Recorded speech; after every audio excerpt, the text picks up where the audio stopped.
Protozoa से होने वाले रोग, यानी कि प्रोटोजोआ से कौन कौन सा रोग होता है, आइए इसके बारे में हम चर्चा करें। इसका जो ट्रिक आप लोग याद करना है, पापा के मौसी या फिर मौसी के पापा, ये ट्रिक आप लोगों को बहुत काम आने वाला है। क्योंकि प्रोटोजोआ से जितने भी रोग होते हैं जो कि आपके एग्जाम पर्पज से बहुत ही महत्वपूर्ण है, उन रोगों को आप लोगों को याद करना, क्योंकि किसी भी परीक्षा में यहाँ से एक क्वेश्चन फिक्स होता है।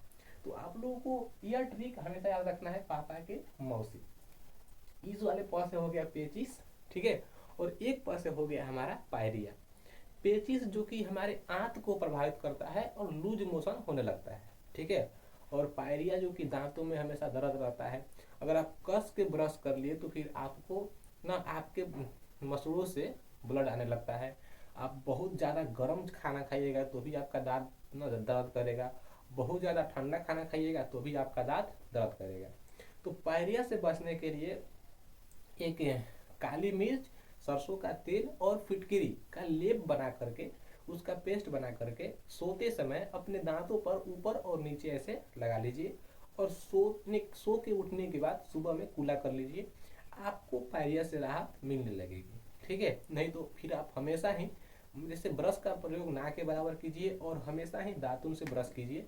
जैसे नीम का दातुन हो गया, बबूल हो गया, यहाँ पे अमरूद हो गया, और जो देहात में एक लोग बोलते हैं ना चिचिहड़ी, वो वाला हो गया। या फिर ऐसे बहुत सारे पौधे हैं जो कि आप लोगों को वहाँ पे उससे ब्रश करने से आपका पायरिया भी ठीक हो सकता है, ठीक है। अब देखिए, एक प से हो गया हमारा पेचिस, एक प से हमारा हो गया पायरिया, क से हो गया कालाजार। और कालाजार बेसिकली लूज मोशन को ही कालाजार कहा जाता है, ठीक है। और अगर हम बात करें कालाजार की, तो इसमें हमारा स्प्लीन, जहाँ पे हमारे शरीर का खराब ब्लड जमा रहता है, वो सब ब्लड यहाँ पे आकर के स्प्लीन में हमारे जमा रहता है, और कालाजार में वह प्रभावित होता है स्प्लीन। तो यह एक बहुत ही खतरनाक बीमारी है। इसमें बेसिकली आपके पेट में हमेशा दर्द रहेगा ना। जैसे कुछ भी उठाइएगा भारी चीज तो लगेगा दर्द करने, जैसे झुकने पर दर्द करेगा। ऐसे ऐसे बहुत सारे आप लोगों के पेट में प्रॉब्लम फेस करने को मिल जाएंगे। तो इसलिए आपको कोई भी एक छोटी समस्या होती है तो फिर आप, जैसे अगर हाथ पैर में चोट लगना अलग बात है, पेट में समस्या है, हार्ट में समस्या है, छाती दर्द कर रही है हमेशा, तो फिर उसके लिए आप अपने डॉक्टर से सलाह वहाँ पे ले सकते हैं। क्योंकि आजकल बीमारी इतनी बढ़ गई है, इतने लोग पोषक जैसे जैविक जैविक खाद्य की अपेक्षा लोग रासायनिक खाद पे ज़्यादा ध्यान दे रहे हैं, फोकस कर रहे हैं। क्योंकि जनसंख्या डे बाई डे इंक्रीज हो रही है और लोग मर कम रहे हैं, क्षेत्रफल सीमित है, जनसंख्या बढ़ रही है, तो यहाँ पे दिक्कत होगी ना। तो इसीलिए उस जनसंख्या की भरपाई के लिए हमारे साइंटिस्ट भी मजबूर हैं कि कैसे कम जमीन में अधिक फसलों को उगाया जाए। भले ही उस फसल से कुछ हो या फिर न हो, उससे मतलब नहीं है, क्योंकि सबका यहाँ पे पेट भरना आवश्यक है। भारत एक ऐसा देश है जहाँ पे इतनी जनसंख्या होने के बावजूद भी सबका पेट भरता है, ठीक है। और कोई काम ना करे अलग बात है भैया। अब देखो, यहाँ पे म से हमारा हो गया मलेरिया। और मलेरिया जो कि एक बुखार भी आप लोग इसको कह सकते हैं, या बेसिकली बुखार है, आप लोग इसका नाम सुने होंगे। से हो गया ट्रिप्नोसिस, यानी कि सोने की बीमारी, निंद्राणु, ठीक है। ये इतने रोग आप लोगों को याद करने होंगे जो कि प्रोटोजोआ से होते हैं। एक बार फिर आप लोग ट्राई कीजिए। एक प से हो गया पेचिस, एक प से हो गया पायरिया, ठीक है। क से हो गया कालाजार, म से हो गया मलेरिया, और स से हो गया ट्रिप्नोसिस, यानी कि सोने की बीमारी, ठीक है। इतना बीमारी आप लोगों को अगर पता है तो हम थोड़ा सा और आगे बढ़ते हैं। कभी कभी ना यहाँ पे जो रोग है होने वाले, कभी कभी ना ऐसे पूछता है कि पायरिया जो होता है वह किस प्रोटोजोआ से फैलता है, या फिर पेचिस किस प्रोटोजोआ से फैलता है, कालाजार किस प्रोटोजोआ से फैलता है, क्यों फैलता है, कैसे फैलता है। तो उसके बारे में भी आप लोग जान लीजिए। अगर हम बात करें पेचिस की, तो पेचिस एंटमीबा हिस्टोलिटिका नामक प्रोटोजोआ से फैलता है। अब समझिए कि आखिर ये प्रोटोजोआ होता किसे, यानी कि प्रोटोजोआ होता क्या है, किसे कहेंगे प्रोटोजोआ। तो अगर किसी एक ही जगह पे देखिएगा आप लोग कि बार बार पानी का फ्लो होने से वहाँ पे काउर जम जाता है, वहाँ पे ना जैसे कुछ हरियाली का वहाँ पे आभास होता है, जो कि बहुत ही छोटी छोटी होती है। खास करके आप लोगों को अपने नाली के आसपास कुछ देखने को मिल जाएंगी, या फिर जहाँ पे झरना, जहाँ से वाटरफॉल गिरता है, वहाँ पर भी आप लोगों को यह प्रक्रिया देखने को मिल जाएगी, काउर का जमना। तो जैसे पृथ्वी के सतह पर बार बार पानी के फ्लो होने से यह काउर जम जाता है, उसी प्रकार से हमारे शरीर में भी ना प्रोटोजुआ के अटैक से भी, जहाँ पे प्रोटोजुआ का अटैक होता है वहाँ पर भी हमारे शरीर के अंदर किसी न किसी भाग में काउर जम जाता है। बिल्कुल उसी तरह से होता है प्रोटोजुआ। कह सकते हैं कि यह एक बहुत ही छोटा पौधा है जो कि हमारे लिए नुकसानदायक है, ठीक है। और यह अगर पौधा हमारे शरीर में अंदर जाता है तो फिर हमको बीमारी का आभास होने लगता है।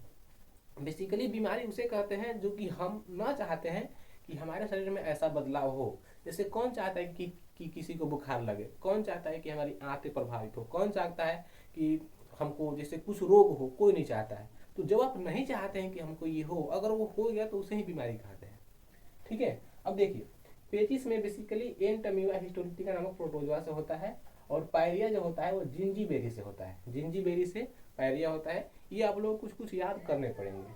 कालाजार जो होता है वो लिस्मैनिया या फिर बालू मक्खी से होती है। ये आप लोगों को याद करने पड़ेंगे, ठीक है। अगर हम बात करें म से, तो म से मलेरिया, और मलेरिया जो होता है वह मादा एनाफिलिस मच्छर से फैलता है। भारत के एक वैज्ञानिक हुए जिनका नाम था रोनाल्ड रॉस, और रोनाल्ड रॉस जो कि एक ऐसे वैज्ञानिक हुए जो कि मलेरिया कैसे होता है, कैसे फैलता है, इसकी पता लगा लिए। उनके साथ एक दोस्त उनका था जिसका नाम था हुसैन। अब वह हुसैन को दिन भर कुछ ना कुछ खिलाते, एकदम खिलाते पिलाते थे। दिन भर ये खाओ, फल खाओ, सेव, ये वो फलान का दही सही, जितना उसको खाना चाहिए होता है, जितना कि वो लाइफ में कभी नहीं खाया होता है, उसको खूब खिलाते पिलाते, दिन भर उसको खूब खिलाते पिलाते। रात में जब वो सो जाता था और उसको सुला करके उसके बेड पे मच्छरदानी लगा करके उसमें पूरा मच्छर छोड़ देते थे, और उसको बहुत काटता था मच्छर, रात भर उसको मच्छर सब काटता था। अब जब काट लेता था तो सुबह में उसका ब्लड ले करके और फिर मच्छर को लेकर के जांच करते थे कि आखिर यह फैल किससे रहा है। तो वहां पे पता चला कि जो मलेरिया है वह मादा एनाफिलिस मच्छर से फैलता है। यानी कि बेसिकली कह सकते हैं कि वैसा मच्छर जो कि लेडीज हो, ठीक है, उससे मलेरिया फैलता है। अब हम इसके आगे बात करें तो हमारी जो अगली बीमारी है उसका नाम है ट्रिप्नोसिस, यानी कि सोने की बीमारी, जो कि एक ऐसी प्रोटोजोआ से फैलता है। एक ऐसा पौधा कि अगर हमारे शरीर में प्रवेश कर गया तो फिर हमको सोने की बहुत ही अधिक नींद लगेगा। उस रोग को बोलते हैं नींद्राणु, जो कि ट्रिप्नोसिन नामक प्रोटोजोआ से फैलता है या फिर सीसी मक्खी से फैलता है। यहाँ पे आप लोगों को दो को ना देखने को मिल जाएंगे। एक यहाँ पे बालू मक्खी से फैलता है कालाजार, और सीसी मक्खी से फैलता है सोने की बीमारी, यानी कि ट्रिप्नोसिस ना नींद्राणु रोग, जो कि हमारे मक्खियों से फैलता है। और एक मच्छर से फैलता है, कौन सा मच्छर, तो यहाँ पे ये मादा एनाफिलिस मच्छर। जितने भी मादा होते हैं, चाहे वो मादा मक्खी हो, चाहे मादा मच्छर हो, चाहे मादा मेढक हो, यही सभी बहुत तबाही मचाते हैं। एकदम शरीफ होता है भैया। नर मच्छर जो होता है वो खून कभी चूसता ही नहीं है। कभी भी आप लोगों का अगर कोई मच्छर आपके शरीर पे आकर के अगर आप लोगों का खून चूस रहा है तो वह नर नहीं, वह मादा है। क्योंकि नर बहुत ही शरीफ होता है और वह जा करके फूलों का रस चूस करके अपना जीवन यापन एकदम आसानी से करता है, बिल्कुल हमारी तरह। लेकिन जो मादा मच्छर होती है वह खून चूसती है। अब मादा मच्छर के खून चूसने का एक और भी रीजन है कि उसके ना जब वो गर्भवती होती है तो अपने बच्चे को पालन पोषण करने के लिए उसकी मजबूरी बन जाती है कि वो खून चूसे ताकि उसका बच्चा आसानी से जीवित रह सकता है। तो मादा मच्छर खचरी नहीं होती है, बल्कि वो बहुत ही शरीफ होती है। लेकिन हाँ वो खून चूसती है इसलिए क्योंकि वह गर्भवती और गर्भ अवस्था में वह अपने बच्चे को उस समय पोषक पदार्थ दे रही होती है। तो इसलिए आप जब भी मच्छरों को देखिए जो कि आप लोगों का खून चूस रहा है तो फिर आप लोग उसको मारिएगा नहीं, क्योंकि वह गर्भवती होती है। तो ये हमारा हो गया प्रोटोजोआ से होने वाला रोग। वीडियो बहुत ही लंबी बन रही है इसलिए वीडियो को यहीं तक समाप्त किया जाता है।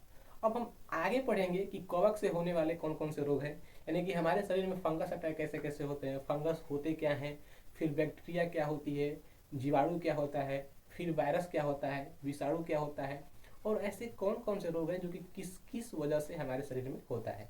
तो मिलते हैं एक नए वीडियो में एक नए टॉपिक के साथ, तब तक के लिए धन्यवाद।